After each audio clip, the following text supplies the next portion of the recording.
Hey everyone, welcome to All Things Vintage. We're gonna just wait for a little bit. Hopefully Emily and Cindy can join us soon.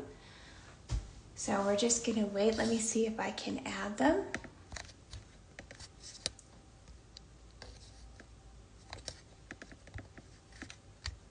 Enter a request. Hello everyone.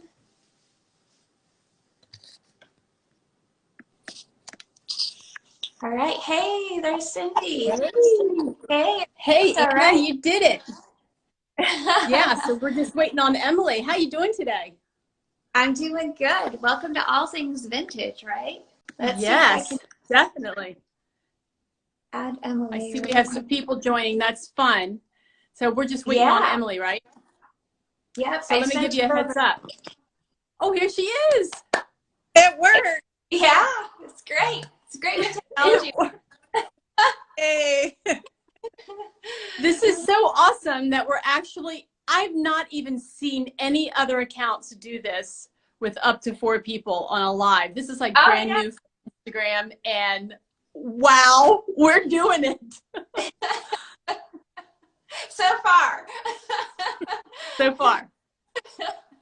So, anyways, Emily, thank you for joining us. The whole purpose today is really because we wanted to talk to you and share with everyone about your business. I know you've been in business for about 5 years, right? Um, I think so. okay.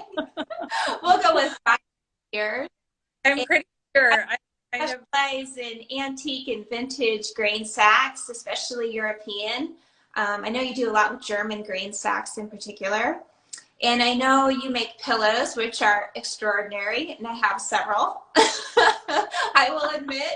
And you also do upholstery, which is just phenomenal. It's just jaw-dropping gorgeous, in my opinion.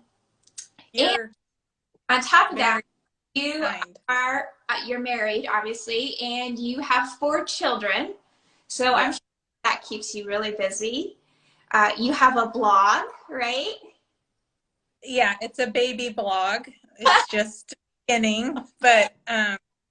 I love um design. I like the design part of like everything. And then I also like photography. So starting the blog kind of I'm able to do that and expand out instead of just sitting at a sewing machine, which is awesome, but still just a little another aspect of the creative side of me. So, Right. Yeah. And I think Well, one I of the have a things that I question love, for you. oh, go ahead. Sorry, Anna. I'm sorry, Anna. It's hard because we have dots trying to connect, so we're talking over each other. I'm sorry about that. I No have a worries. question for you, though, Emily. Where did yeah. this name come from? Because I love the name of your business. It's my dog's names, and it was just like honestly, I was with some my friends like 4 years ago, and I decided I needed to start an Instagram account, and it was just one of those things like, what what can the name be? What's taken? What's not taken? And then this had some meaning, and I think they're cute names, so it's stuck. Well, I love it. It's a good thing I didn't name my business after my dog because my dog's name is Barkley, and I don't think it has quite the same ring as Penny and Ivy. Barclay's memorable, though. And thank you, Anna. Those were all very kind things that you said about me. Thanks. I appreciate it. Sure. Yeah. So the other thing I wanted to mention to everyone is you're having a flash sale tonight. Is that correct? Yeah, I restocked my website.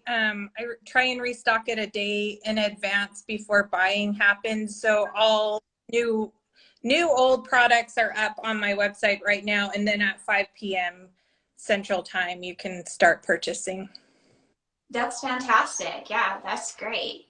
I think we So ought to let mention how to get to that sale. Like while we're talking about that, tell the people how they can get to that sale of yours, Emily. It's on my website, which is pennyandivy.com.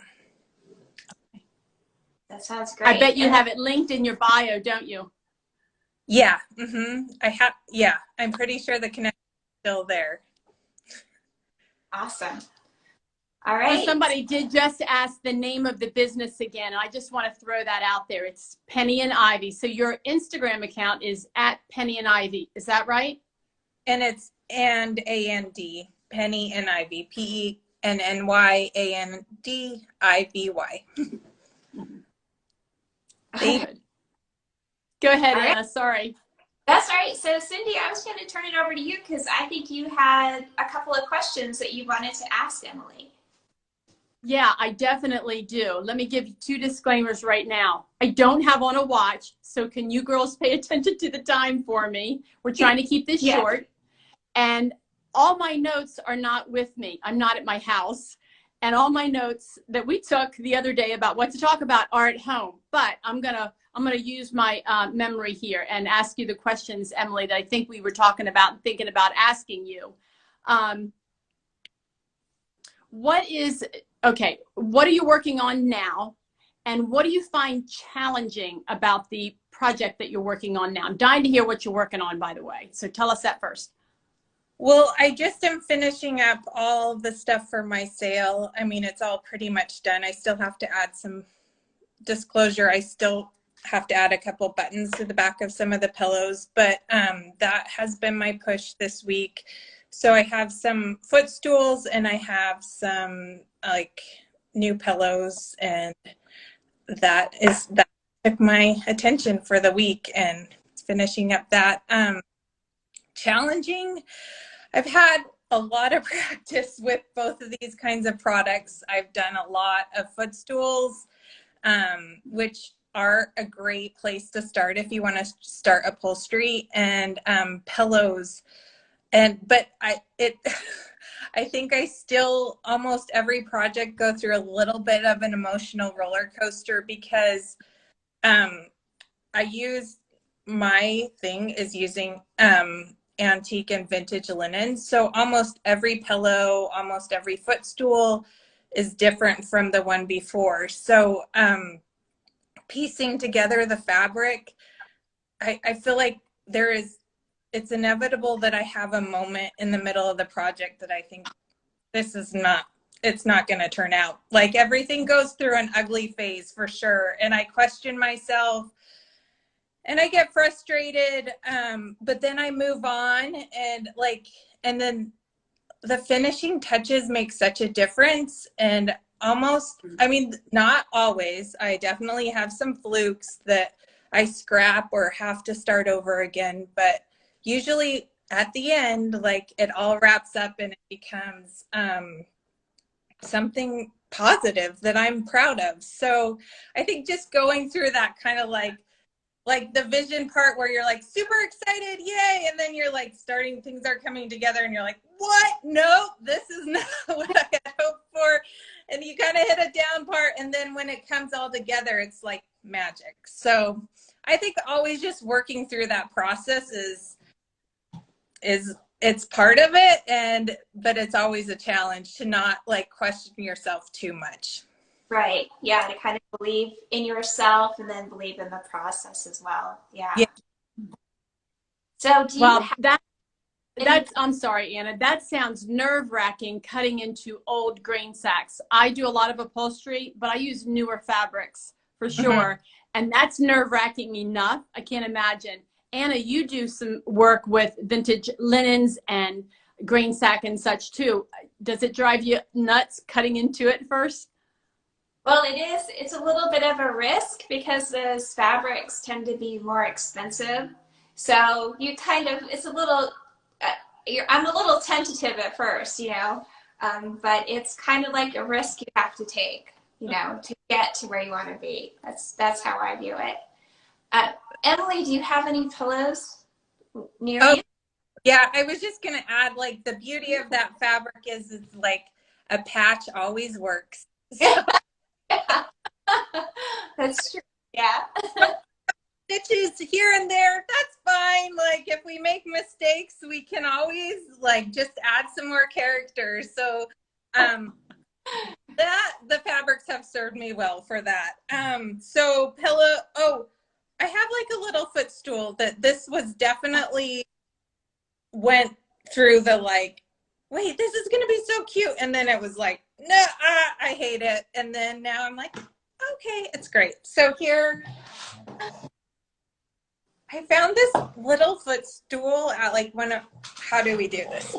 One of my favorite antique shops here in Milwaukee. And it was just like a wooden top. So I thought it's got such like cool kind of moody, like, I don't know. It's just like whatever vibe going on. So I thought it'd be perfect for a German grain sack to upholster at the top. And I pieced all of this together, like, and I happened to buy a grain sack just for the plain part of it, but it had an extra stripe at the top, this burgundy stripe. So I thought this will look perfect. And I pieced everything together and just hated it. But I was there, I just powered through. And then once it finished, like, I'm pleased with it. I mean, I'm sure it's not for everyone, but I'm happy with it. And like, I just think the finishing touches, like the trim, and I added some of these carpet tacks. It just made the whole piece. And anyway, so that was I'm with. And then this was an experiment, but I was really I've been pleased with it too. I was shopping again locally and found a fabric nursery rhyme book that just had really cute like detail on it. And I loved the colors. I loved the whimsical look of it. And I thought, I'm going to try out with pillows. So these are like these one-of-a-kind pillows. I also had I love shopping on Etsy, and I had just purchased some remnants of French ticking, which I thought that went really well. So then I pieced together this. So I have a series of 5 on my website for this sale. But yeah. So I want to keep an eye on the time. I think we only have a few minutes left. So I promised everyone we would keep it to 15 minutes. So just once again, Emily, can you tell people where they can find you? My website is pennyandivy.com, and that has my shop and my blog, and I'm on Instagram and I'm on Facebook, the same handle, pennyandivy.com. Penny and Ivy. Awesome. And Cindy, we haven't had a chance to chat with you very much today. Can you tell everyone where they can find you? And because we all kind of do the same thing, where we refurbish furniture and we do upholstery and we all do some kind of sewing. So Cindy, can you tell everyone where they can find you and your work as well? Yeah, so we are at Reinvented Delaware because we're from Delaware and we love to reinvent all sorts of home decor and furniture, all sorts of things. And I'm on Facebook, the same, Reinvented Delaware, and our blog is reinventeddelaware.com. And I have a huge amount of tutorials over there of how to do so many projects, painting, making things out of leftover things. I mean, listen, I can't even think of them. We just have a ton of tutorials over there, and they're just all free. And we're on YouTube too, Reinvented Delaware. So that's kind of fun. And no worries about not chatting about our stuff today, Anna. We wanted to focus on Emily, right? And Anna and I are going to continue doing all things vintage. We're going to maybe do another one in a few weeks. So we're looking forward to that. But Anna, tell everybody where we can find you and all that good stuff. Yeah, I'm Anna. I'm at Skylark House on Instagram, Skylark House Lifestyle, and I have a blog and website, which is skylarkhouse.com. So everything else is skylarkhouse.com. So you can find me there. So, well, awesome. I think that's it, and guys. We're going to save this, so, right? Yeah, we will. We will definitely save it. And good luck tonight, Emily. And I just wanted to say I really admire both of your businesses, and you're doing beautiful work. And thank you so much for having me. Like, this was pretty indulgent. I would have loved to have heard more about you, but I will catch your next live and get your scoop. So thank you. All right, you guys. Awesome. So, all right. See you, girls. Okay, bye.